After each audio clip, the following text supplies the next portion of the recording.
یہ جو دورے کیے ہیں ہمارے دونوں لیڈرز نے، عسکری اور سیاسی، اس کا ڈیفینیٹلی اثر ہوا ہے۔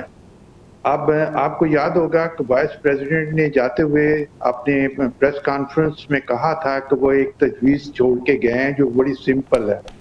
اور اس کے ہمیں نکات کا نہیں پتا تھا، نہ ان کی ایکسپلینیشن کسی نے دی تھی۔ اور اس کے بعد جب راکشی کا بیان آیا، انہوں نے کہا تھا کہ چند نکات رہ گئے، کچھ انچز ہم رہ گئے تھے ایگریمنٹ کرنے سے۔ اب یہ ساری باتیں جو پوائنٹ تھے وہ ڈیفینیٹلی تھوڑے رہ گئے ہوں گے، لیکن پیچیدہ تھے جن کو دونوں ڈیلیگیشن نہیں ریزالو کر پائے تھے، اور اس کو ریزالو کرنے میں یا اس میں پیش رفت کرنے کے لیے ہمارے سیاسی اور عسکری لیڈرز نے اپنا حصہ بڑی خوبی سے ڈالا ہے، اور اس کا اثر آپ کو سامنے آ گیا ہے، خاص طور پہ میڈیا کے اوپر۔ اور جس طرح کی ٹویٹس امریکن پریزیڈنٹ نے دی ہے وہ بھی انپریسیڈنٹڈ ہیں، ایسی نارمل آپ کو اتنے ہائی لیول پہ نظر نہیں آتی۔ لیکن اب دور بھی بدل گیا ہے، اب ٹویٹس کے ذریعے سے ڈپلومیسی ہوتی ہے، اور خاص طور پہ پریزیڈنٹ ٹرمپ تو یہ کرتے رہے ہیں۔ تو یہ ابھی پیچیدگی کہاں تک ریزالو ہوئی ہے میرے ذاتی کوئی اس کا نہیں ہے علم،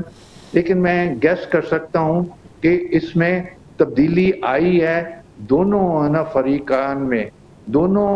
جنگ سے تنگ ہیں، دونوں چاہتے ہیں کہ صلح ہو جائے۔ آپ یعنی آپ بطور سفارتکار ان کی گفتگو اور ان کے بیانات سے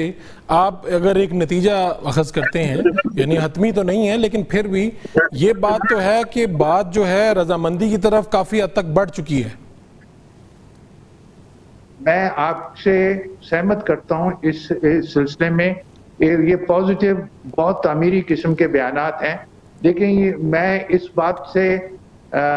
ذاتی طور پہ نہیں متفق ہوں گا کہ یہ اسرائیل آئندہ بھی شرارت لبنان میں نہیں کرے گا۔ ٹھیک ہے، یا یہ ایک چیلنج ہوگا بڑا، آپ کہہ رہے ہیں اسرائیل کی ایک چیلنج ہوگا کہ وہ دوبارہ یہ کام نہیں کرے گا، لبنان پہ حملہ نہیں کرے گا۔ ہاں، ابھی شروعات جو ہوں گی، اور جو جب تک یہ فیصلے نہیں ہو جاتے اس وقت تک سکون رہے گا، لیکن یہ حتمی طور پہ پیس جس کی طرف ہم آئیڈیلائز کر رہے ہیں کہ وہ ہو جائے گا، اور اس طریقے سے اسٹریٹجک سیکورٹی پیراڈائم اس ریجن کا چینج ہو جائے گا، وہ مجھے نظر نہیں آتا۔ ٹھیک ہے میاں صاحب، میں اس کے بعد میں آپ سے، ویسے ہم اس بات پہ بھی آئیں گے کہ یہ 2006 کے بعد شاید امریکی صدر کسی کا پہلا دورہ ہوگا، یعنی یہ تقریباً 25 سال کا عرصہ بنتا ہے،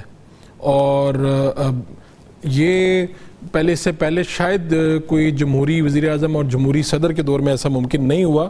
مشرف صاحب کے دور میں بش صاحب آئے، اور اب اس کے بعد شاید اتنی بڑی امریکی قیادت یہاں پر نہیں آئی جو